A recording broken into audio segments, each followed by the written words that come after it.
Dana White really just erupted with fights this time. He just announced 2 huge fights, and the first one being Max Holloway versus Dustin Poirier for the BMF belt on UFC 318. It's also going to be the main event. And let me guys tell you this right now. This might not be the common opinion. I hate this fight. I hate this fight. All right? Absolutely hate it. First of all, we missed out on Max Holloway versus Dan Hooker, which is a real bummer. I really wanted to see that. 2, these guys have already fought twice. These guys have already fought twice, and Poirier is up 2-0. What are we doing booking a trilogy fight, dude? Max Holloway has had 2 fights at lightweight. One of them's against Dustin Poirier. Don't make another fight against Dustin Poirier. So dumb, in my opinion. Absolutely so dumb by the UFC. And 3, it's the main event of a pay-per-view, and it's a BMF fight. What are we even doing with these BMF belts, man? I absolutely hate these BMF belt fights as well. The BMF has not been cool since we had Nate Diaz and Jorge Masvidal doing it. We had Nate Diaz, he's walking around, bro. Hey, man. I ain't even let that shit slide, man. I'm from Stockton, man. You look at Diaz, funny.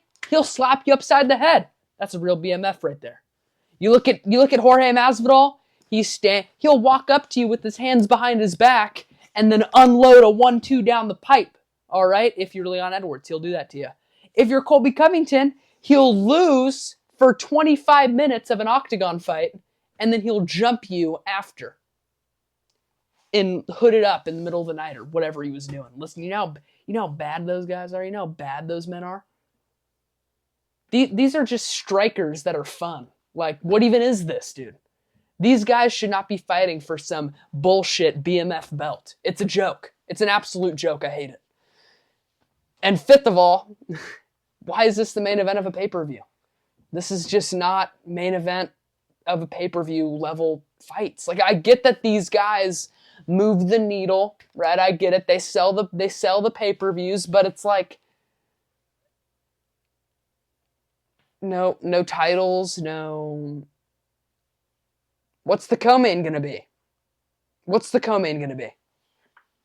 gonna be Yan Xiaonan versus Aaron Blanchfield. Whoa! We got a big co-main event for you guys, UFC 318. In the main event, we have Max Holloway versus Dustin Poirier again, because we really needed to see that one again.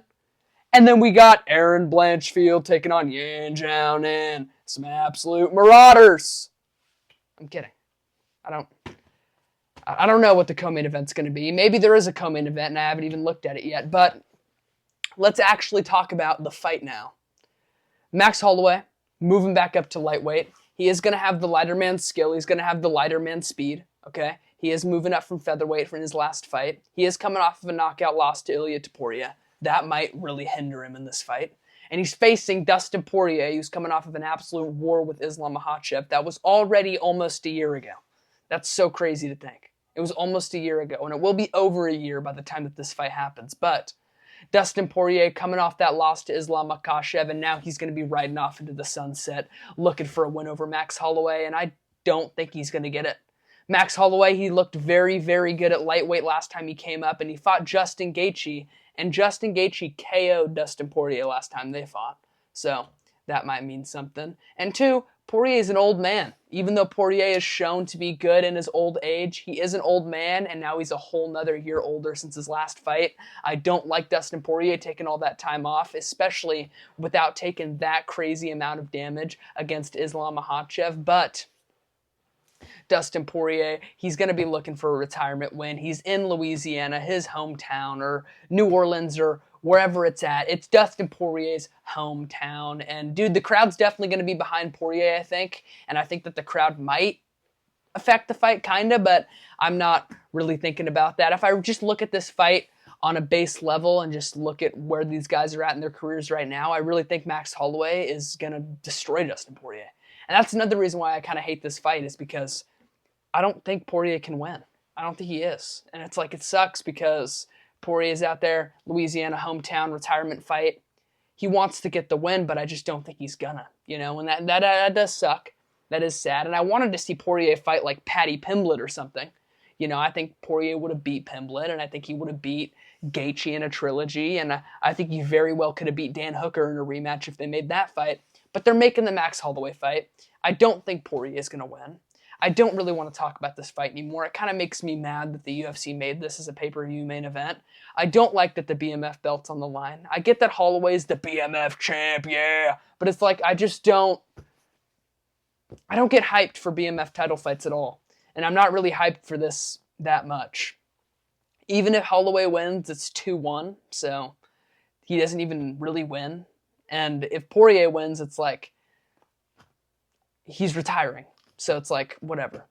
All of Holloway's stock goes, and Poirier leaves the UFC, and then we're left in like with no true contender at lightweight after that fight. So I'm really hoping for that Holloway wins. I'm definitely going to be pulling for Max Holloway. But the next fight that Dana White announced that was huge was Joaquin Buckley is going to be taking on he's going to be taking on Kamaru Usman in UFC Atlanta as the main event. And wow, Dana White making Kamaru Usman and Joaquin Buckley the main event of Atlanta. Wow. But I think Buckley's going to knock him out in one round, dude. I think he's going to knock him out in one round. Are we serious here? Usman sucks. He hasn't fought in like 2.5 years. What is he even doing? It has not been 2.5 years, but I literally think it's been almost 2 years since Usman's fought. What has Usman been doing? He went to a draw with Hamzat and then has just disappeared, dude. I think that's bad. I think that's going to be very, very bad, and I think Joaquin Buckley's going to totally dust Usman. Totally. Like, I think it's going to be a straight washing, a passing of the guard, some may say, and I think Usman's going to retire. I think he should retire. He'll be 0-4 in his last 4, all right? I mean, if he fights again after Buckley sleeps him in round 1, what's even next for Usman after that? I mean, an Apex main event? Like, that's where we're at if we're thinking of Kamaru Usman once he loses to Joaquin Buckley. Buckley's going to smash this guy, my brother. He's going to destroy this guy. I really think that Buckley's going to knock him out in round 1. Buckley is an unstoppable force right now. There's actually a lot of unstoppable forces at welterweight right now. Shavkat's undefeated. Prates is a killer. Buckley's unstoppable. Jack Della's on a run. Bilal's a dominant champion. Sean Brady just frickin' smoked Leon Edwards. Smoked him. This division is super, super exciting. I'm very, very excited to see where this division goes after this fight. The welterweight division might be the best division right now, honestly. I know that might be crazy to say, but it literally might be the best division. Even with Bilal as champion, it might be the best division, but that will not be for long. Jack Della Maddalena is coming for it all. UFC 315, baby. Jack Della Maddalena, he's going to take over the whole UFC. He's going to take over the welterweight division. He's going to be the welterweight GOAT, and he's going to win the title at UFC 315. I promise you guys that, but that's not the point of this video. Give me Joaquin Buckley by first round KO. Give me Max Holloway by a 50-45 decision. I think it's going to be very, very dominant. And who's with?